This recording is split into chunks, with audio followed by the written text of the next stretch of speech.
So this dental unit here, the E-Series, this is the latest, greatest, most state-of-the-art dental unit in the industry, par none, and the reason it is obviously look at the size of it. This dental unit will do all the same amount of dentistry as any dental cart you can buy.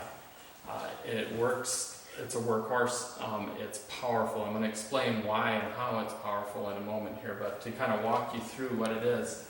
This unit here, you can see it's got water bottles in the back, it's got the water control features here, you got on and off, you've got the flow control for the water, and you can switch back and forth with your bottles so that you can use an antiseptic on the inside. Again, we recommend the ultra scale solution. On this side, it's got your piezo control, and then this knob. This is what's new, makes this unit is we can control the speed on the high speed drill with that knob. And so as I get into this, I'll show you. Inside we have what's it's actually a compressor head, but we really don't refer to it as a compressor. I refer to it more as a pump, because its main purpose in life is to blow a little bit of air through here to cool the high-speed attachment. And I'll plop that on real quick for you so you can see how the attachment works. And so it'll pump a little bit of air here to keep that through, but it's not needing a lot of air. The main reason for this compressor head or a pump is to keep our water bottles pressurized so that we can push water through the unit and do your dentistry like you know how. It's super quiet. I'll turn it on. This is all the noise it makes. You can hear that the water bottles are pressuring in the back. Make sure that they're tight so they don't leak through there. This is the gauge that just tells you, all right, we're up to pressure. There's no air tank inside there. And the reason is we don't need a lot of air. So we save space, let's not put a tank on this thing. And then you hear this little hum going in the back. That's a little air, or a fan blowing air across the pump just to keep things cool. Putting the burr in it is no different than what you're used to putting a burr in. You push the button fully, you seat the burr in until it stops, and then you let go. And the same thing, removing a burr, I grab hold of this, I don't tug on it, I just grab hold of this, I push, and I pull it out.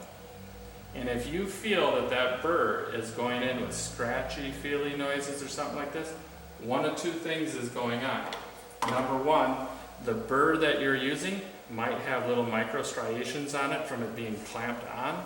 And if that's the case, you're ruining the inside of this handpiece.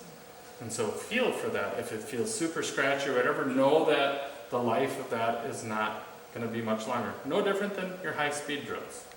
Or the other is these fingers that are holding onto it, the clamping mechanism, we call it the chuck. One of them is bent a little bit, one of them is damaged or nicked or dinged, and what can happen is that when you push that open, that chuck releases, allows the burr to come in, and if it's got a little bit of a ding right there, it's ruining every one of your burrs. It's just making the problem worse and worse and worse, and eventually you're going to have to send this $2,000 handpiece in for repair. That's not something we can just pop out and put a new turbine in. We've got to actually send it in and get it repaired. So feel for that. If you're just ignoring it and abusing it, it's going to cost you money. So and that's the way we should be doing every dental, and that's why we recommend a fresh burr for every patient. It helps keeps things a lot nicer. So when we run this guy,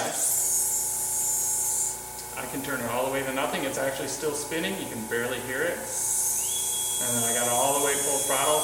For animal health dentistry, this is what you want it to run at. All the time, always. You don't have to slow it down or anything like this for your high speed. When you're sectioning a tooth, you want it that high. And then usually what I have is a bone in my little bag of tricks, and I show them how I can cut through a bone. I don't like to cut bones in front of them very much without water, because bone is a carcinogen when you cut it. I don't want to breathe it in, I don't want them breathing it in. And so I try to avoid that more so now. I know you've watched a video where I was through all sorts of femurs and everything. These things will cut. What makes it unique is this motor is, instead of using air to go through fins, this motor is spinning a shaft in here that's all geared up and souped up to spin this thing at 200,000 RPMs. And it has the torque. That's what we call the power behind it. So when I push hard, I am not going to hesitate, I'm not going to stall, it's just going to keep chomping and smiling and looking for more. And there's a little computer box in here that when it senses that this is getting bogged down a little bit, give her more. to go, and that's what makes this unique compared to anything else out there, because on a regular high-speed handpiece, you push a little bit, it's a fin with air blowing across the fins, it just stops. And you can hear that when you're and you're like, oh. And what I know is when you went and this is your chuck mechanism and this is your burr, it grabs the burr, and now what have we done? We've started bending these guys a little bit, we've sunk into that burr a little bit, and so what are we doing? We're going to have to replace that turbine.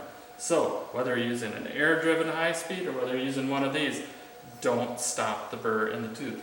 If you stop the burr in the tooth, well, you won't. You'll break the burr because this thing will just keep chomping at it.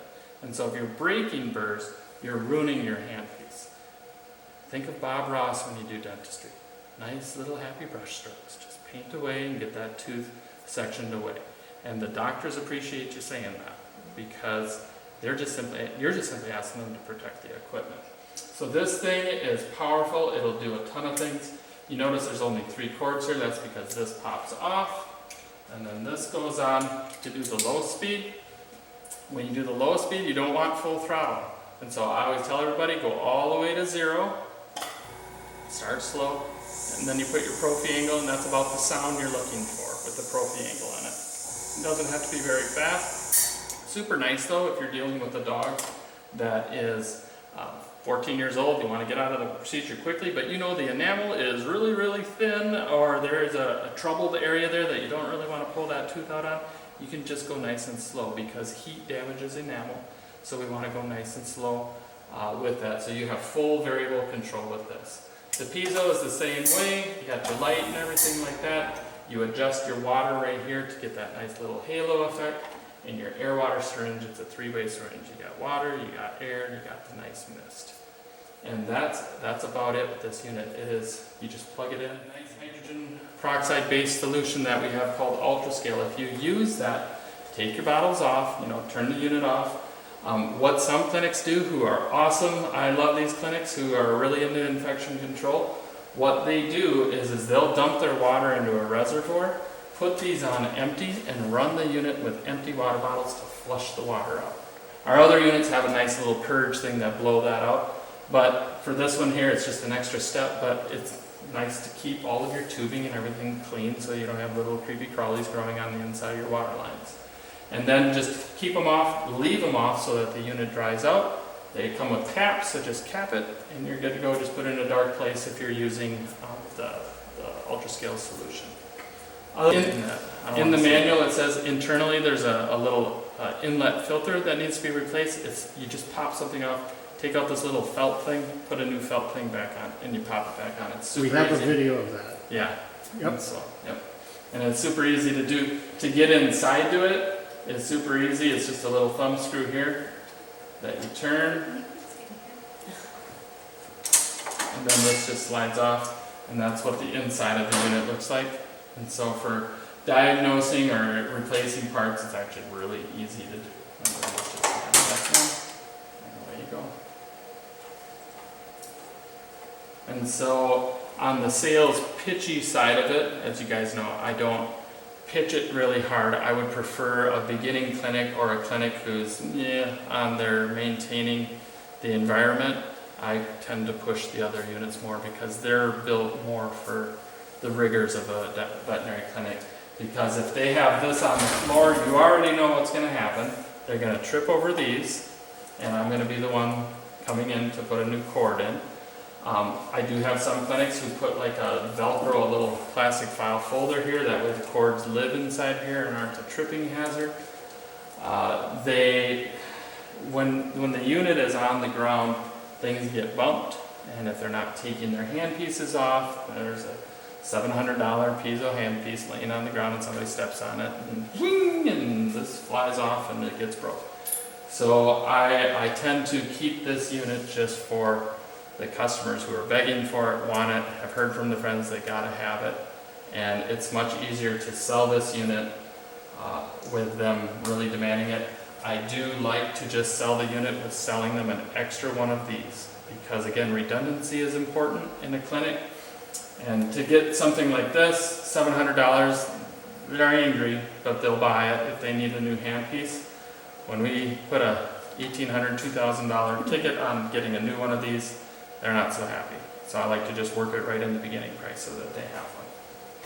Any questions? Good deal.